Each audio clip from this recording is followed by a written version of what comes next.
దిగ్విజయం చేయాలని చెప్తున్న మాట మీ అందరికి కూడా మాకన్నా మీ అందరికి కూడా ఎక్కువ తెలుసు.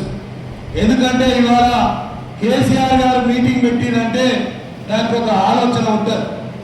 ఎప్పుడైనా తెలంగాణ ఆగమవుతున్నప్పుడు, తెలంగాణ అన్ని రకాల ఇబ్బందులు పడుతున్నప్పుడు, తెలంగాణలో ఉన్నటువంటి సంపన్న వర్గాలు అనేక ఇబ్బందులు పడుతున్నప్పుడు వాళ్ళకు ధైర్యం చెప్పాల్సిన అవసరం ఒక్క కేసీఆర్ గారికే ఈ తెలంగాణ రాష్ట్రంలో ఉందని చెప్పి ఈ సందర్భంగా నేను గుర్తు చేస్తా ఉన్నా. ఎందుకంటే ఈ తెలంగాణను కాపాడుతున్నటువంటి పార్టీ, కాపాడాల్సిన పార్టీ బీఆర్ఎస్ పార్టీ. నాయకుడు కేసీఆర్ గారి నాయకత్వంలో తెలంగాణ ప్రజలందరికీ ఏ బాగోగులైనా, ఏ కష్టం వచ్చినా ఖచ్చితంగా తెలంగాణ పార్టీ ఇవాళ ఉన్నటువంటి బీఆర్ఎస్ పార్టీ ఆదుకునే పరిస్థితి ఉందని చెప్పి మన అందరికీ తెలిసినటువంటి విషయమే. ఇవాళ తెలంగాణ ఆర్థిక విధ్వంసం అయింది. తెలంగాణలో ఏ ఒక్క కార్యక్రమాలు జరుగుతలేవు. తెలంగాణలో ఇవాళ ఆర్థిక విధ్వంసంతో పాటు అనేక రకాలుగా ఇబ్బందులు పడతా ఉన్నాం. మీరందరూ కూడా దాదాపు గ్రామాలలో, పట్టణాలలో కాదు, ఇవాళ గ్రామాలలో ఒక్కొక్క గ్రామంలో 30 మంది 40 మంది రియల్ ఎస్టేట్ వ్యాపారులుగా మారినటువంటి వైనం. బ్రాస్ లైట్లు పోయినాయి, రింగులు పోయినాయి, కార్లు పోయినాయి. ఇప్పుడు 2 వీలర్ కార్కి వచ్చింది. నేను ఒక బ్యాంక్ మీద నాకు గలిస్తే అంటున్నాడు. విపరీతమైన బంగారం వచ్చి మా దాంట్లో డిపాజిట్ చేస్తుండ్రు. అటువంటి పరిస్థితి వచ్చింది తెలంగాణలో.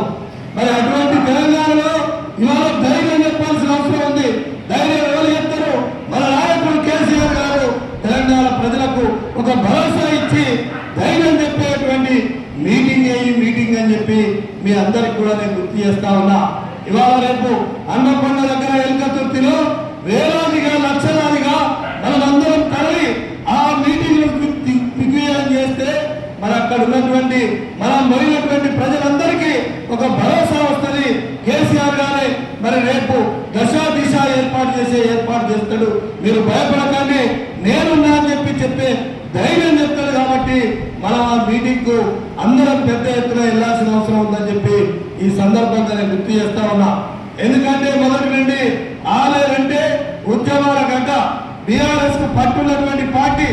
ఆలేరు ఆ అక్షరం ఏ విధంగా మొదటి అక్షరం ఉందో అదే విధంగా ఈ సభకు కూడా 10,000 మంది కాదు, 12,000-13,000 మంది అయినా తరలి వెళ్ళి ముందు వరుసలో ఆలేరు నిలబడాలని చెప్పి నేను ఈ సందర్భంగా మీ నాయకులను, కార్యకర్తలందరూ కూడా అభ్యర్థిస్తా ఉన్నా.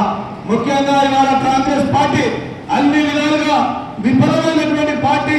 ఎందుకంటే రుణమాఫీ సక్రమంగా జరగలేదు. ఎందుకంటే రుణమాఫీ జరిగితే ఏ గ్రామంలో జరిగిందో చెప్పమని మన నాయకుడు కేటీఆర్ గారు, మన నాయకుడు హరీష్ రావు గారు మరి ముఖ్యమంత్రికి మీ కొండారెడ్డిపల్లిలో పూర్తి రుణమాఫీ అయితే మేము రాజీనామా చేస్తామని చెప్పినటువంటి మాట కూడా దానికి కనీసం ఒక కాంగ్రెస్ నాయకుడు వచ్చి మా గ్రామంలో అయిందని చెప్పే దమ్ము సత్తా ఏ నాయకుడికి లేదని చెప్పి ఈ సందర్భంగా నేను గుర్తు చేస్తా ఉన్నా. ఇవాళ 30% మాత్రమే రుణమాఫీ జరిగింది. ఇవాళ రైతు భరోసా ఇస్తా అన్నాడు. రైతు బంధు రైతు భరోసాగా మార్చిస్తా అన్నే. సరే, రైతు భరోసా, రైతు బంధు, మనం ఇచ్చినటువంటి రైతు బంధు పెంచిస్తా అన్నాడు. 15,000 పోయింది, 12,000 అన్నాడు. రైతు కూలీలకు ఇస్తా అన్నాడు. అది పోయింది. కనీసం ఎకరం, 2 ఎకరాలు, 3 ఎకరాలకు ఇస్తా అన్నటువంటి మాట కూడా ఇవాళ 10 గుంటలకు కూడా రానటువంటి రైతులు అనేక మంది ఉన్నటువంటి మాట మీ అందరికీ తెలిసిన విషయమే. మొదటిసారిగా ఎన్నికలు జరిగినాయి.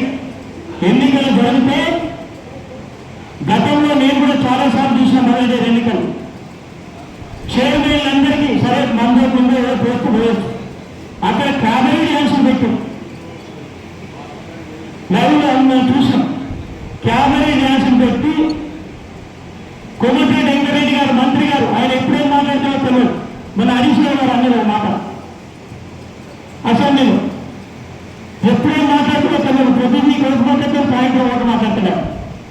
మాట్లాడిన వ్యక్తి స్టేజ్ మీదకి వచ్చి చైర్మన్లందరికీ 300 మంది పాల సంఘం చైర్మన్లకు అందరికీ హామీ ఇస్తున్నా, నేను 30 కోట్ల గ్రాంట్ తీసుకొస్తా.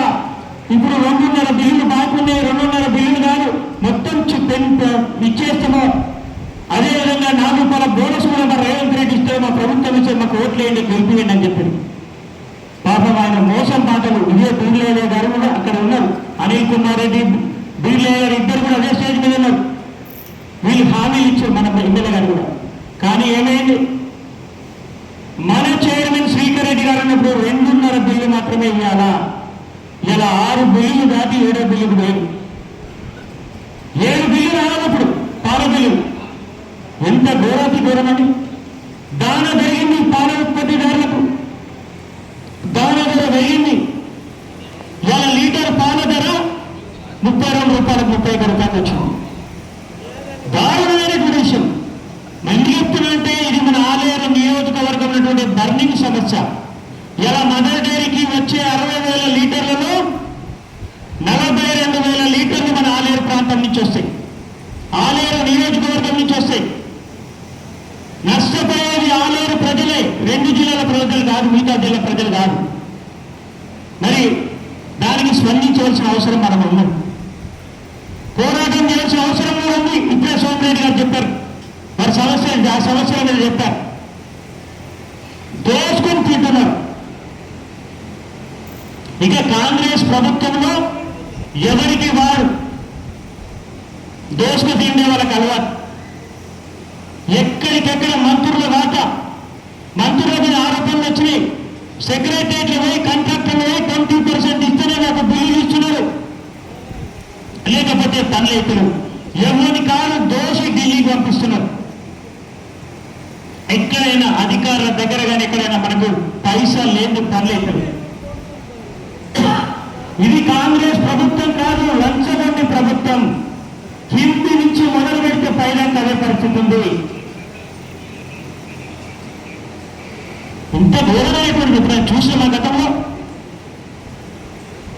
10 సంవత్సరాలు కేసీఆర్ కాలంలో ఒక స్వర్ణయుగంగా భావించారు రైతులంతా కూడా. దీని మీద అన్నిటి మీద కూడా మన పోరాటం, ప్రతిపక్ష పార్టీ బాధ్యత మనది, మన బాధ్యత మన మీద ఉంది. ఖచ్చితంగా పోరాటం చేయాలి, ప్రెస్ మీట్లు పెట్టాలా, విషయాలు ముందు పెట్టాలి, ఖండన చేయాలి. ఇంకోటి కూడా అడుగుతున్నా, నాకు బాగా ఉంది ఒకటి.